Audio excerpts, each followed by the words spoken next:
सरजीत बोलेंगे। लघुत्तम समापवर्ती।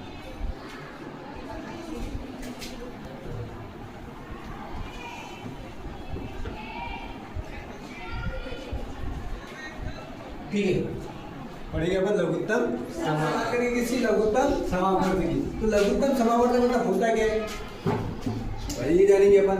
ठीक है, इसके नाम से समझ में आएगा लघु। क्या है लघु? लघु मतलब क्या होगा? आपने पढ़े हो इससे पहले लघु दीर्घ दो चीजें आती है, लघु और दीर्घ प्रश्नोत्तर रहते ना, लघु उत्तरीय और दीर्घ उत्तरीय। तो लघु का मतलब क्या होता है?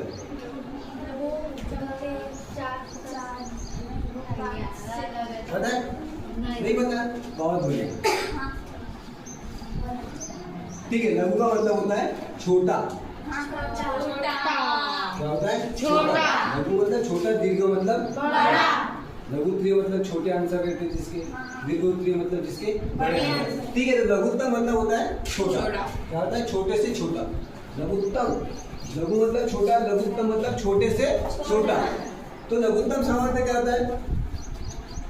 छोटा, वह छोटी से छोटी संख्या। क्या करेंगे? वह छोटी से छोटी संख्या। क्या अपन हिंदी का उत्तर लिख रहे हैं क्या? नहीं, अपन पढ़ रहे हैं। क्या पढ़ रहे हैं अपन? ठीक है, तो लघुत्तम समापवर्ती किसको बोलते हैं? वह छोटी से छोटी संख्या, छोटी से छोटी संख्या जिसमें दी गई संख्याओं का पूरा पूरा भाग जाता है। ठीक है, वह छोटी से छोटी संख्या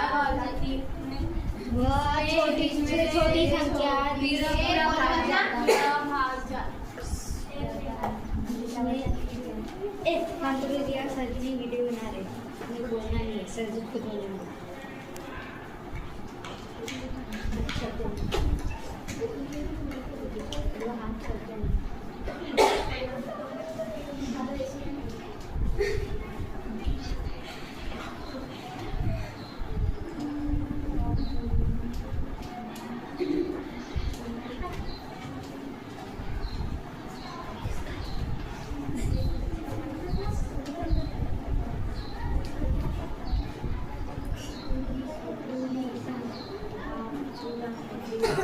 ठीक है, वह दी गई संख्या का कहलाती है लसक कहलाती है, जिसको लघुत्तम समापवर्ती कहते हैं। ठीक है, वह छोटी से छोटी संख्या, समझ दूंगा समझ में भी आ जाएगा।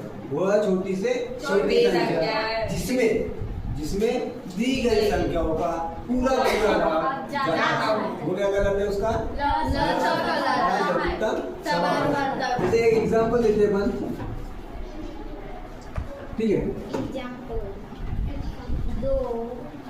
दो, तीन और चार का लसन निकालना है। सपोज पहले दो संख्या का, दो और तीन का लसन निकालना है। किसका निकालना है? दो और तीन का।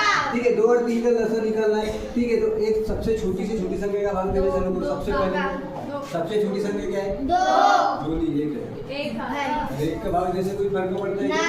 कोई भी फर्क नहीं पड़ता है एक का भाग। अब उससे बड़ी क्या है? दो। तो दो का भाग जा सकता है किसी भी एक संख्या में। अगर एक भी संख्या में भाग जाता है तो डबल भाग देंगे। ठीक है, यहाँ पे दो में तो जाता है लेकिन तीन में नहीं जाता। इसका मतलब ऐसा नहीं कि अब दो का भाग नहीं देंगे।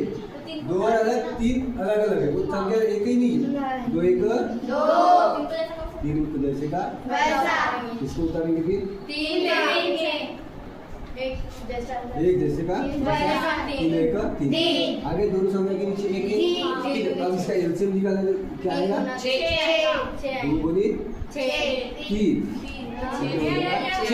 दो बोली तीन, कितना आ जाएगा? तो ये 6 एक छोटी से छोटी वह संख्या है। 6 छोटी से छोटी वह संख्या है जिसमें 2 और 3 का पूरा पूरा भाग जाता है। दो दिया 6, तीन दूनी 6 से कोई छोटी संख्या है? नहीं है भाई, सुन ले भाई। 6 से कोई छोटी से छोटी संख्या है क्या जिसका भाग 2 और 3 का भाग हो जाता है जिसमें? नहीं। बड़ी संख्या है भाई, इसके मल्टीपल जितने भी आएंगे। ठीक है, 6 का मल्टीपल कितना आएगा? 6 दूनी 12। ठीक है, 6 दिया 18, 6 चौक 24, 6 पंचे 30। इसकी एलसीएम हो सकते हैं, जिसकी एलसीएम हो सकते हैं। ठीक है, 2 का भी भाग 12 में जाएगा, 3 का भी भाग 12 में जाएगा। 2 का भाग 18 में जाता है, 3 का भाग 18। और ये बड़ी संख्या बड़ी क्या बनेगी? बड़ी संख्या बनेगी। और ये सबसे क्या हो जाएगी? छोटी। इसलिए इसको बोलते हैं लघुत्तम समापवर्ती। क्या बोलते हैं? लघुत्तम समापवर्ती। वह छोटी से छोटी संख्या जिसमें दी गई संख्याओं का पूरा पूरा भाग जाता है। वही क्या कहलाता है उस संख्या का लघुत्तम संख्या। समापवर्ती। आया समझ में लघुत्तम समापवर्ती किसको बोलते हैं? इसके बाद कोई भी प्रश्न आएगा निकाल सकते हैं अपन? जी। ओके।